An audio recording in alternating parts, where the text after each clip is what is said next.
Good afternoon, good morning, good evening, wherever you are. My name is Tom Jenkins. It's my privilege to be hosting this webinar on the Electronic Travel Authorisation, which is being rolled out by the UK Border Agency. I'm absolutely delighted to be joined by Aaron Walton and Debbie Butler from the ETA engagement team. And what we'll do is we'll just wait a couple of seconds if we may, whilst the people spool in. We've already got 43 people. We'll just wait for I think one more is there on the count. It's gradually creeping up. Aaron, I'm going to really hand over to you and let you do your presentation. Thank you very much. Thank you very much. Thank you everybody for inviting me to this today. Bear me just 1 second while I get my presentation up. Incidentally, Aaron, while you're getting the presentation up, I might mention that we have a question field in everybody's Zoom thing. It's the Q&A. If you want to pose questions there, that would be great because it'll give them something to talk about when the presentation's over. I'm also being joined by my colleague Simon Smith, who is a spirit in the background who will be looking at the questions as we move forward. Aaron, over to you. Sure. The one thing I just want to say, Tom, before I start is I'm about to share my screen and I have a video to play. When I try to select the bit about allowing sound, it's not allowing me to press that button to enable sound for the video. So what I will do is skip past the video if that works for everybody else, and we can share it later on. Yes, let's see how that works. Let's see how it goes. It's all live, so it's for the fun.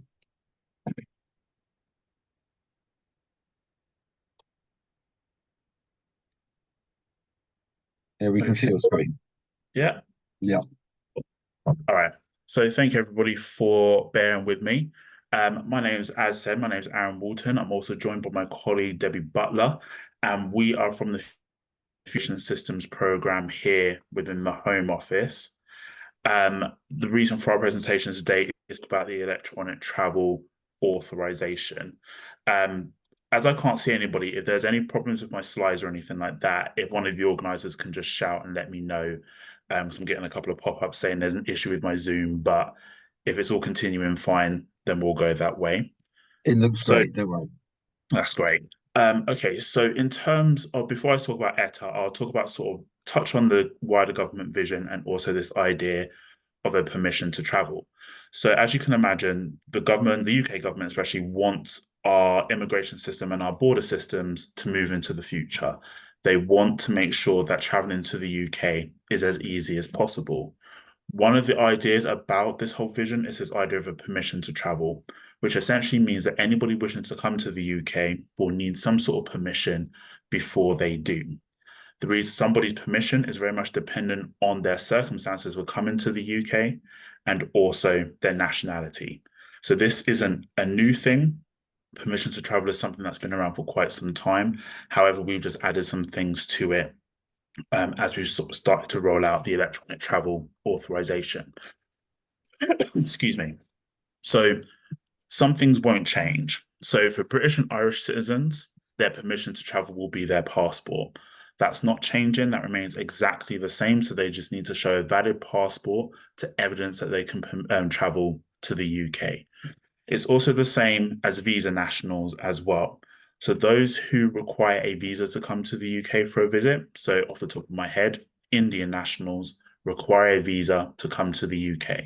That approach isn't changing. The visa regime of the UK isn't changing. It's all remaining exactly the same. They don't need to do anything extra in addition to having their visa. And that's also the same. It's also the same approach for those who already live, work, or study long-term here in the UK, or essentially are a UK resident.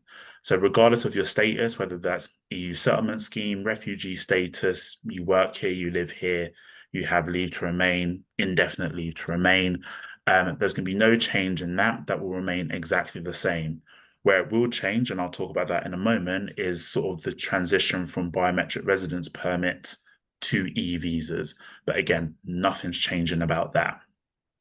What the change will be and has now started to come into fruition is those that currently do not require a visa to come to the UK for short stays and also do not have any immigration status prior to arrival will need an electronic travel authorization to come to the UK, or an ETA. To add to that, the groups that I mentioned before, so British and Irish citizens, those who require a visa to visit the UK, and also those who are resident in the UK, will not require an ETA. An ETA is only for those nationals who A, don't require a visa, and B, already do not have, and B, do not have some sort of residency here in the UK. But I'll go into more detail about that in a moment. As I mentioned, things that might be changing in terms of people who are resident here in the UK is the introduction of e-visas. So I'll touch on this just slightly. If there are any questions at the end, I'm happy to try and take them. But if I don't know the answer, I will take them to a colleague of mine who does what I do, but for e-visas. So most people should be aware that there is a transition to e-visas. Most people's biometric residence permits have either already expired or are due to expire at the end of this year, so the 31st of December, so actually not that far away. And most people would have received emails about getting biometric residence, those who have biometric residence permits, would have received emails to sign up for their UK VI account to get their e-visa. The e-visa process is simple, it's quick, and it's free. And there's lots of information available online, which I'm happy to share with the organisers as well as we go forward.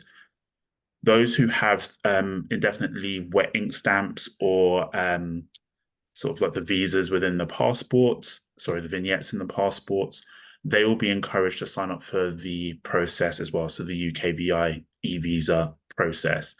These people will more than likely be encountered by immigration officers who will probably just give them some information about signing up for the e-visa. It is very much an encouragement at the moment, but especially for those who have biometric residence permits, we require them to sign up for the e-visa as soon as possible. As I mentioned right at the beginning of this, there is a video, but I'm aware that the sound may not be working, so I will skip past the video. But the video just provides an overview of what an ETA is. The video itself is available on YouTube, but I will also be sending some partner packs via the organisers later on. So you'll have time to look at this video and another video in your own time. Okay. So I'll talk about what is an electronic travel authorization, an ETA, and why we are introducing it. So an ETA is an advance permission to travel or transit through the UK. I want to stress that it's not a visa. An ETA is not a visa. It is essentially a permission to travel. Aaron, I'm really sorry to bother you. Are your slides supposed to be moving forward? Yeah, so you're on the same introduction slide at the moment. It might be worth trying to move it forward. I have moved it forward. I'm on what is an electronic travel authorization. All right, we've got a freeze here. That's interesting. Okay, bear me just 1 second. I'll stop sharing and I'll reshare. Let's see if that makes a difference.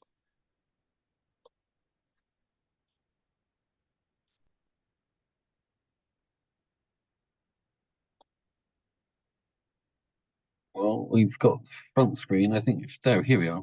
Yeah, that's the second slide, I think. So, what screen can you see at the moment? The one I see is what is electronic travel authorization? That's the right slide. That's the right slide to be on. Okay. What I'll do is I'll say I'm moving on to the next slide just so we can make sure that we're on the correct slides. But I'll start again. So the ETA is a permission to travel to the UK. Just to stress, it's not a visa. It's required for those who currently don't require a visa, but I really want to stress that it's not a visa regime. The ETA is the thing that's required to get on the plane, the train, or the boat to come to the UK. It will be down to, per se, the airline to ensure that a person has an ETA before they step on board the aircraft. Once they arrive at the UK, they go through the same border processes they would do now. So if they go and see an immigration officer, they would do that. If they go through an e-gate, they will continue to do that also. It's valid for 2 years or until the expiry date of the passport, whichever is sooner, and it's valid for multiple journeys to the UK within that period. In terms of the process, it's quick and light touch, and I do have a slide that sort of outlines the process as well. It is a video, but it doesn't have any sound, so I'll be able to play it. It's low cost and it's £10 per person. In terms of the fee for the ETA, that is the fee for the ETA. As you can imagine, with all immigration products, it is subject to review. At this point in time, we're not aware of anything at this point. So it is £10 per person per application. But as I said, immigration products and their fees are constantly kept under review. And as I mentioned, ETA is a digital permission to travel, so it's attached to somebody's passport. So should they lose or have to renew the passport, that ETA goes with either the lost or the old passport. Should you then wish to come to the UK with your new passport, you would then need to apply for a new ETA. But as I'll show you, the process itself is quick and light touch. The reason we're introducing ETA is primarily to strengthen the security of the border. Right now, many people come to the UK and we actually don't know much about them until they're about to board a plane or they're encountered by immigration. The information that we get on the application form just helps us to fill that gap and make sure we know more about people before they come. And plus, it's all part of our sort of wider vision and that we hope in the future will help speed up clearance at the border and also improve the overall passenger experience as well. So the next slide I've got up should say international comparisons and just have a couple of pictures on there as well. Again, please do shout if you don't see. It's working, don't worry, that's great. Okay, cool. So in terms of international comparisons, the reason I put this slide up is to basically evidence that what the UK is doing, we are not the first ones to do this. So the US have had their ESTA for about 20 years. New Zealand, Canada, Australia all have their ETAs as well. And this is very much the direction of travel that border security is going in. And it feels like, as I've spoken to a lot of countries around the world about ETAs, it feels like this is something that a lot of countries are also considering doing as well. Many people on this call will also be aware that the EU may be releasing their ETIAS next year. That's as much information that we know at the moment. The reason I bring that up is that for some people, it's just understanding that the UK ETA and the EU ETIAS will be two separate schemes that may be very clear to everybody on the call, but I think it's just a point to sort of reinstate, and that access to one doesn't mean access to the other, and both of them will have their own different policies and procedures. So on the next slide, I'll talk about who does and who does not require an ETA. So some of this will be repetition, but I think it's really useful. So again, the ETA is for those people who are traveling to the UK who A, do not usually require visas to come to the UK, and B, don't have any sort of residency in the UK. The ETA will cover visitor activities, which will include sort of standard things like tourism, visiting friends and family, here on business visits, studying as a visitor, and also attending events. As I mentioned, it's £10 for everybody, and there is no concessionary rate regardless of age. So infants and children, as well as the elderly, will all have to pay the same rate. There is no family rate. So if there are 5 of you in a family, you don't just complete one ETA as like a group thing. Everybody needs their own individual ETA. So you would have to complete 5 different applications. ETAs will also be required for those transiting through the UK. So that's both airside and landside. So even if somebody arrives in the UK, their bags are going through to their final destination and they're only in Heathrow Airport for an hour and a half. To get into the UK, they will still need an ETA for that part of the journey. The reason we've taken this sort of blanket approach is that we think it'd be easier for both passengers and also carriers, so the airlines per se, in understanding that regardless of how short my visit is to the UK, I will need an ETA. It just makes it easier for sort of the airlines to enforce, and therefore and also passengers just understand that this is the requirement when I'm coming to the UK. Excuse me. The other thing is those who are coming in here under a creative worker concession. So some people come here to do events in the creative workspace. They will need an ETA. And those who are sort of engaged in permitted paid engagement will also require an ETA as well. So who the ETA isn't for, so some of the groups that I mentioned before, if a traveller ordinarily requires a visa to come to the UK. So again, as I mentioned before, the Indian national coming to the UK requires a visa. They do not need to get an ETA in addition to having a visa. Those with permission to live, work, or study in the UK, so those who are resident in the UK, either have a biometric residence permit or an e-visa. They will not require an ETA in addition to having that, because that acts as their permission to travel and also their permission to enter. British and Irish passport holders will not require an ETA also. And this is also true for those who are dual British and Irish citizens. So what we mean by that is that we're very much aware that many British citizens also hold citizenship of another country. So if I take the US, for example, somebody who is both British and US citizen, if they live in the US, for instance, are required to travel out of the States with their US passport, which is fine, of course. When they encounter the airline before they're due to board the flight, they'll of course use their US passport because it's the one they booked the flight with. At that point, the airline representative will be wanting to see if an ETA is linked to that passport. It's at that point, well, we can do it at the same time, but it's at that point you would evidence your British passport to show that you do not require an ETA to come to the UK. So essentially, the advice is that for dual nationals, please carry your British passport with you when you can, just so you can evidence that you don't require an ETA to travel here as well.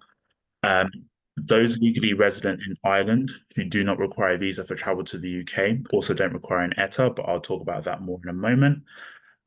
Those exempt from immigration control, so that's military personnel, it's accredited diplomats, heads of state, they won't require an ETA, and British overseas territory citizens also won't require an ETA.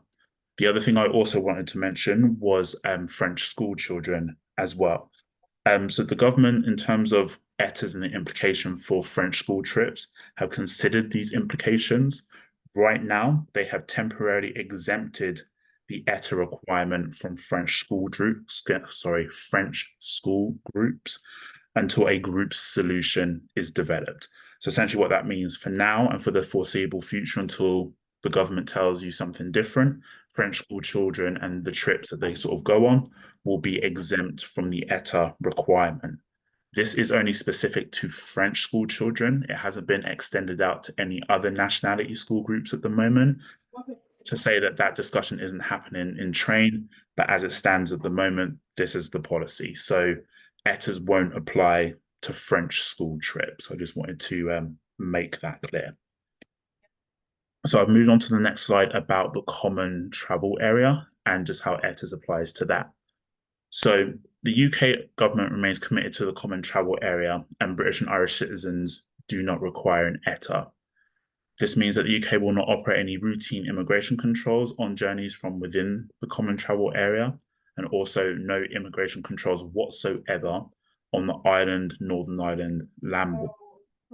So people arriving in the UK, including those crossing the land border, will need to continue to enter in line with the UK's immigration framework, including the need to obtain an ETA. So what essentially that means is that if we take an example of a US national who's come to Dublin and plans to sort of cross the land border to go to Belfast, even though there is no hard border between Ireland and Northern Ireland. Sorry, I think somebody's not on mute. So as I said, if somebody's coming from Dublin to cross to say go to Belfast for the day, even though there is no hard border, there is no immigration control, that person is still expected to have an ETA when they cross the land border. We're working really closely with coach and passenger transport, the Irish governments, the Irish tourist associations, to ensure that our comms reflect that, and that's being communicated as much and wide as possible. But if there are any sort of further questions about that, we can definitely take them at the end. As I mentioned before, there's also exemption for those who are resident in Ireland, traveling around the common travel area. So again, if I take a US national who lives in Dublin, who is an Irish resident, if that person is traveling from Dublin to Heathrow, if they go from Dublin to Cardiff, Dublin to Edinburgh, they would not require an ETA for that journey. However, what the different part of it is if we take that same US national who is a resident in Dublin, if that person is in Amsterdam and they're flying back to Dublin but they decide to transit in Heathrow, for that journey from Amsterdam into Heathrow, they would need an ETA. So the exemption only covers intra-CTA travel.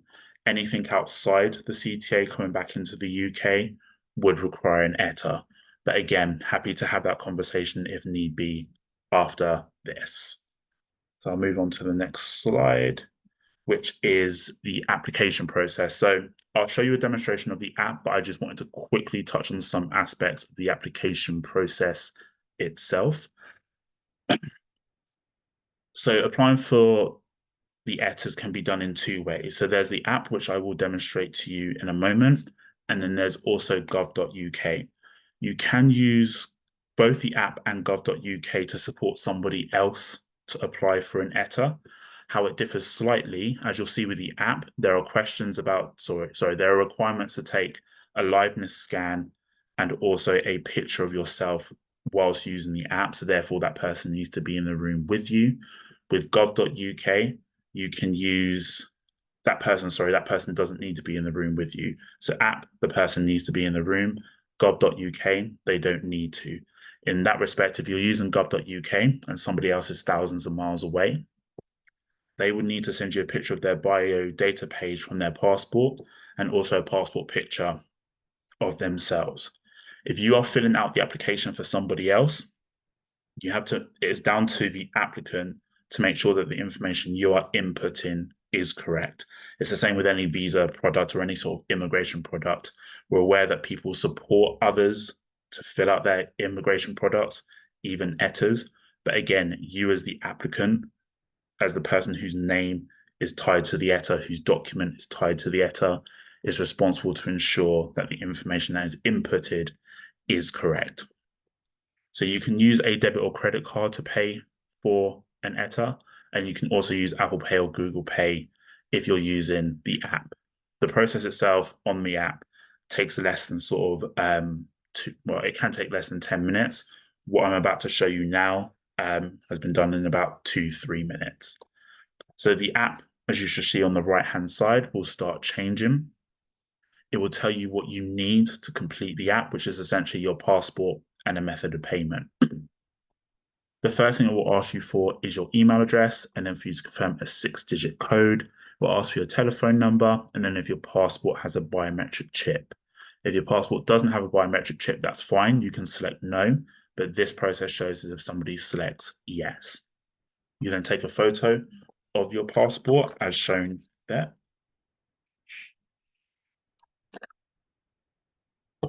Confirm the image has been taken, and then you're asked to access the chip in your passport.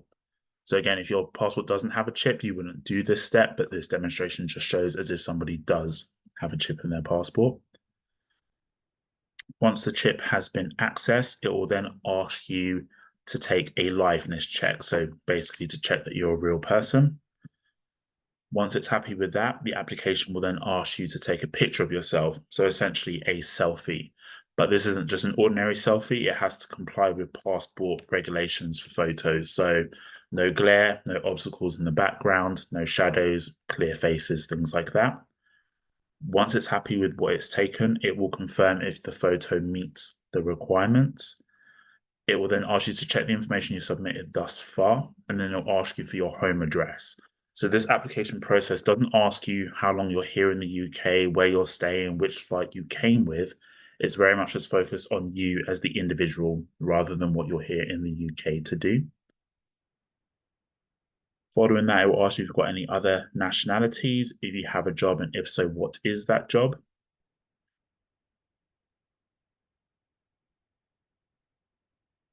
If you had any criminal convictions, yes or no. Have you ever been suspected in things like war crimes, terrorism, members of extremist groups? You get a chance to check that information, and then you make a declaration, and then the next page that comes after this is the payment page. So this was done in 2 minutes. So realistically, somebody could complete this in less than 10 minutes using the app. Once you've submitted the information, you then go through a security check. If there are no issues during that security check, you get what we call an automated grant, which basically can happen quite quickly after you submitted. And when I say quite quickly, we're saying minutes, or it could take a little while longer. Once you get that, you'll get a confirmation that will state, and that's an email confirmation that will state that your ETA has been approved. It's valid for 2 years until the expiry date of the passport. It's now linked to your passport, and you are free to travel to the UK. So even though most people are getting their ETAs quite quickly, we would still advise people to apply for an ETA at least 3 working days in advance. We say at least 3 working days is because if there are any issues at the security stage, your application then gets flagged to a caseworker who has around 3 working days to turn the application around, essentially. So my advice really would be the moment you know you want to come to the UK, you're making serious sort of considerations about it, even if it is 6 months in advance, apply for the ETA. At least you have it there. You don't have to worry. And you know it's ready when you're wanting to travel to the UK. The other thing also to note is that you can be refused an ETA. If you are refused an ETA, the next port of call would be, the next option, would be for somebody to apply for a visit visa. So you may remember a few slides ago when I spoke about the different groups. Per se, a US national doesn't require a visa to come to the UK. An ETA is not a visa, but it is a permission to travel, as much as a visa is also a permission to travel. So if you can't get the ETA, it doesn't mean, well, oh, well, I tried, I'm still going to go to the UK anyway. What it does mean is that you need to find another option. The other option is a visa.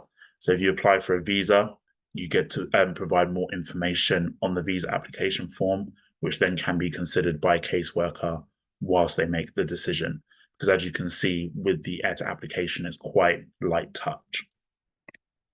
So I'm hoping now the next slide everybody can see is the rollout slide. So these are all the nationalities that will be in receipt of ETA by sort of the 2nd of April next year. Its impact on visa national countries, so any country that isn't listed here is essentially a visa national country. The introduction of ETA has no impact, so the visa regime remains exactly the same. Border security is considered and always reviewed by the Home Office.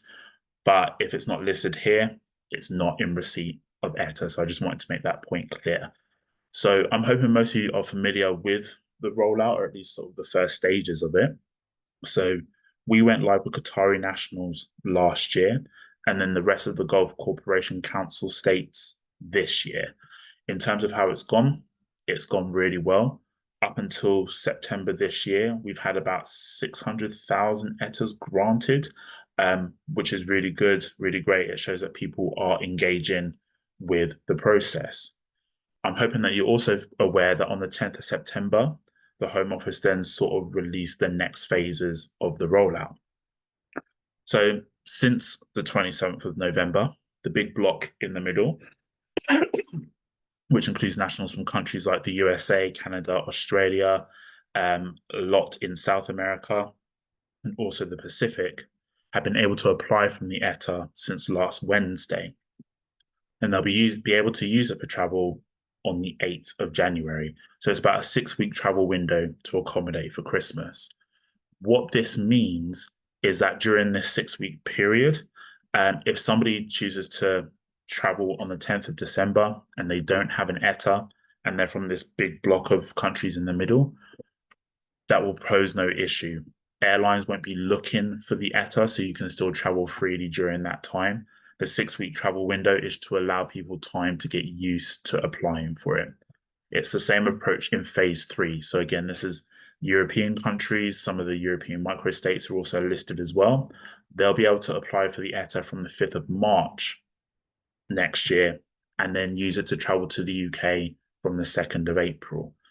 And then by the sort of 2nd of April, all these countries will require an ETA to come to the UK. In terms of our approach at the moment, we're taking what we call a pragmatic approach to implementation. So what that essentially means is that an ETA is required for travel. However, if a person doesn't have an ETA but has applied for one, they can still obtain travel to the UK. So I'll give an example to kind of provide context for that. So as I mentioned before, nationals of Qatar require an ETA to come to the UK. If a Qatari national today arrives at Doha Airport without an ETA, we've instructed that carrier, so Qatar Airways, to encourage that person to apply for an ETA while they're waiting for their flight. If that person has applied for an ETA, as I mentioned before, responses are getting back quite quickly. So we would envisage that that person would have a response by the time it's due to board the plane. However, if they don't have a response by the time it's due to board the plane, that person is still allowed to board the plane to come to the UK. And when they arrive at the UK, they won't be penalised by UK immigration. They may just have a quick conversation about encouraging them to make sure that they have their ETA and they're allowed to sort of seek entry into the UK if the immigration officer is satisfied they're a genuine visitor. That approach will continue throughout all the phases. I say this to say that we don't have a date as to when ETA will become mandatory. Once we have that date, we will communicate that ahead of time to ensure people are prepared. Airlines, maritime, international rail organizations are also prepared that it's mandatory. But this approach of what I've just sort of laid out there will continue until then. So we still want people to engage with the process. We still want people to apply for ETAs. We still want people to get used to the process because it will become mandatory. Again, we don't have a date, but it could be within the next sort of 12 months. So we don't want people to be caught unaware. So this is sort of my plea to continue to kind of engage with the process. So I'll just talk about some case studies very quickly. So we've got Alina, who's a Greek national. She lives in Rhodes. She likes to come and visit her family. Currently, Greek nationals do not require an ETA to travel to the UK for short trips. However, from the 2nd of April next year, Alina will require an ETA for permission to travel. And again, it can be used for multiple short trips up to 6 months over a 2-year period. Our next case study is Felix. So Felix lives in the UK, but he has pre-settled status under the EU settlement scheme. He's traveling back to the UK after he visit his family in Germany. So again, from the grid that I showed you before, from the 2nd of April, ETA will be a requirement for German nationals traveling to the UK. However, it won't apply to Felix. He won't need one because he has pre-settled status, granting him permission to live in the UK, as well as his permission to travel. So the last thing I wanted to touch upon is our sort of communications and engagement approach. Our partner pack, which we will circulate through organizers after this, contains things like key messages, fact sheets. There are also translations of this as well, social media assets, guidance videos that I mentioned earlier, and also the gov.uk webpage, which is a really important webpage to direct people from. I mention all of this is because one of the ways your organizations can help is to get the messaging about ETA out there. Using the partner pack is a really useful tool that people can use on their websites, comms materials. It can be shared with friends and family as well. Anybody you think needs to know about ETA, this can be shared with. And even the minimum that you can do is put a link to the gov.uk webpage. That webpage, I've sort of dubbed it the single source of the truth. The reason being is because it contains all the most up-to-date policy information. If you want to apply for an ETA via gov.uk, you can do it through that webpage. It also provides instructions for those who need help to download the app. A list of all the countries are on there as well. So it is a really important sort of tool to use. And basically, it's sort of the cornerstone of just getting the information out there, making sure that your members, your clients, your stakeholders understand that traveling to the UK is changing. So I just want to say thank you for your time and bearing with me. I know we've got time for questions now, but if at the end you've got anything that doesn't get answered or you have any specific questions after the fact, if you get in touch with the team at etaengagement@homeoffice.gov.uk, that'd be really appreciated. But I will stop sharing and take any questions that have come in.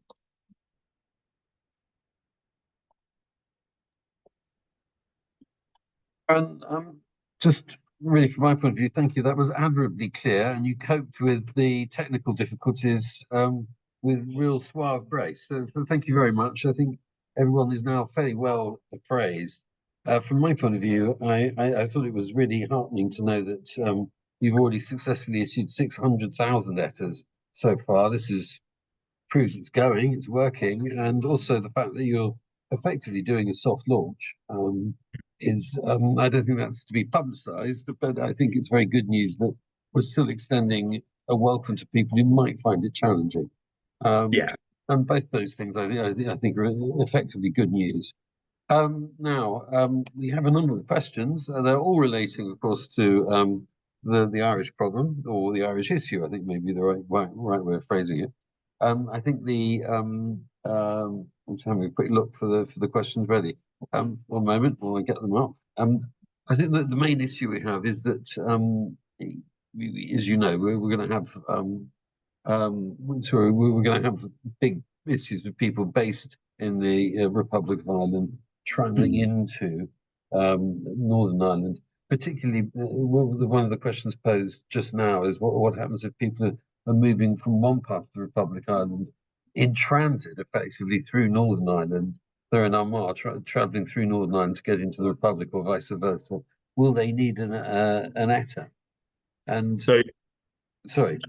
so I read that question. So yeah, so if somebody's in the, and correct me if I've got it wrong, but if somebody's in Ireland and they're traveling to Northern Ireland to sort of even just transit to go somewhere else, the moment they cross the border, whether they walk over it or they take a car or a coach, they will need an ETA because, again, as I mentioned before, transit actually falls under a reason somebody would require an ETA, so therefore an ETA will be needed. I hope that answers the question correctly. And in essence, what you're saying is that, according to the letter of the law, there's no ifs, no buts. If you're going into Northern Ireland, you need an ETA.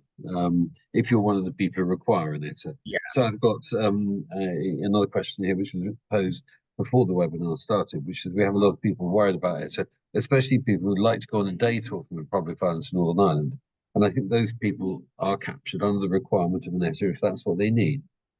That is correct. So yeah, I saw that question as well. So regardless of the length of stay, even if you cross the border for 10 minutes to sort of turn around and come back again, for that 10-minute journey, you would require an ETA. So it's not linked to the length of time you spend somewhere. It's literally the moment you sort of arrive on UK jurisdiction, that's when you'll require the ETA. And I think that is clear. What's not clear, and that actually lies outside your remit, is how that will be enforced, given there is no hard border in between Ireland and the Republic. But what can we say other than it's required? That's what you ought to be doing. Is Yeah, that the correct way of phrasing it? that is the correct way of phrasing it. It's required, and we required you to do it. I wish I had sort of something else to say, but that's essentially what the policy is. And I'm afraid that answers the questions that are being posed here, because it's entirely there. I mean, I know people are genuinely worried about it. I know that people with permanent status, if they've got permanent right to remain, if they're non-Irish citizens but with a right to remain in Ireland or settled status in Ireland, they are entitled to go to the rest of Ireland without an ETA. That's But correct. as it stands at the moment, we can only tell people what the law is. As it stands at the moment, you are required to have an ETA if you're entering the United Kingdom. That is correct, yeah. Okay. I have a group from Germany into the UK on the 30th of March, staying until the 5th of April. Do they need an ETA? So they're staying from the 13th of 30th of March until the 5th. So so they would do, so let me just remember because I say it so often that I should. So you arrive on the 5th of March to the 2nd of April. 5th So of April. they are coming from the 30th of March and staying until the 5th of April.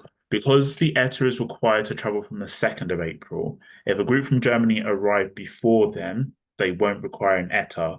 And the ETA isn't required to remain in the UK. So once you're in the UK, that's fine. It's got to be there for travel.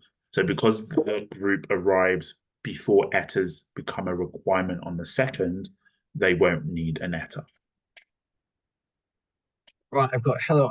Until now, an EU national travelling from the Republic of Ireland into Northern Ireland doesn't need a passport and can travel with a national ID. Are we saying there's now a passport has become mandatory as the ETA is linked only to passports?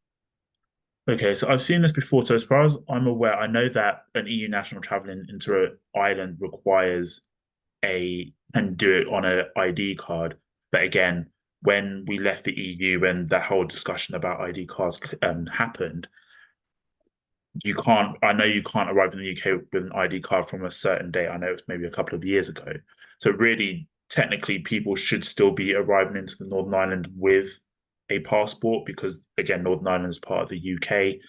They will require an ETA. So in this respect, if somebody from the EU is planning to travel to Ireland and then they're going to cross the border into Northern Ireland, because the ETA is linked to the passport, they will need a passport with them. Yes.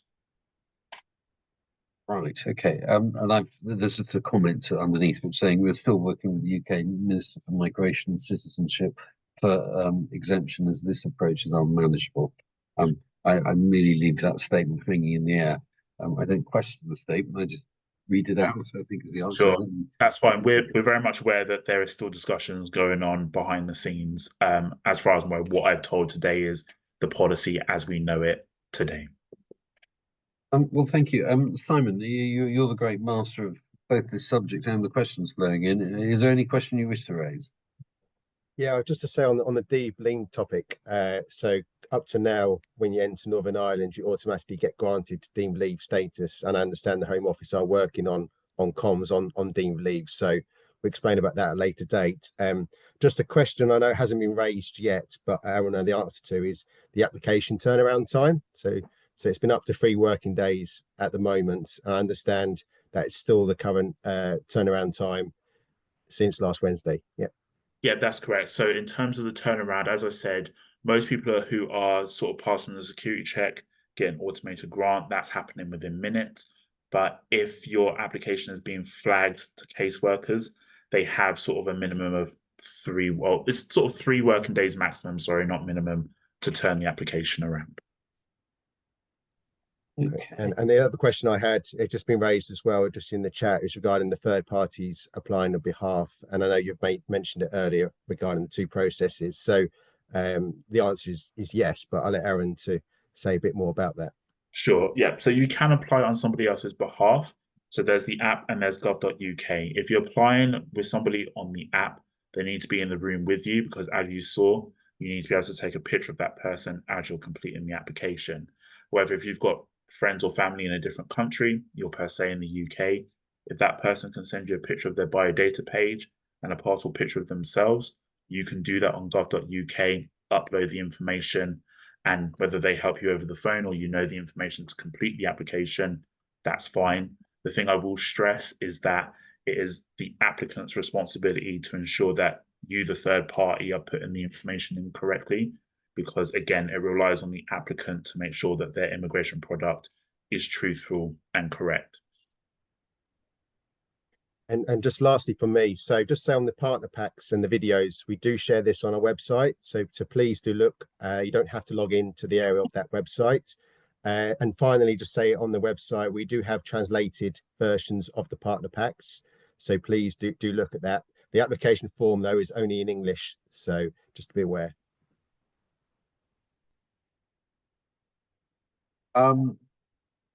Just so you're aware, we are, as Aaron, on a slightly different subject. Before I say thank you to Aaron, everyone here will be interested in the fact that the EES was suspended or postponed indefinitely at the moment.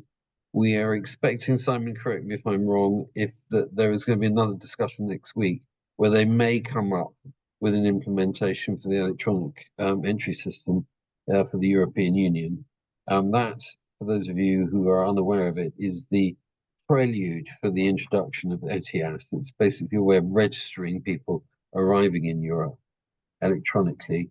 At the moment, we have no firm start date for that. And I think we're not anticipating it to be really before the spring. We're actually anticipating that to come into effect sometime in the middle of next year. the crucial point about that is the ETIAS, which is the European equivalent of the ETA. We can now say that because the ETA looks like it's going to be up long before the European one. The European equivalent of the ETA, that will be, they say, at least 6 months after the introduction of the electronic entry system. So we're looking for the earliest introduction of ETIAS really towards the end of next year. And that's either good news or tedious news, depending on the stance.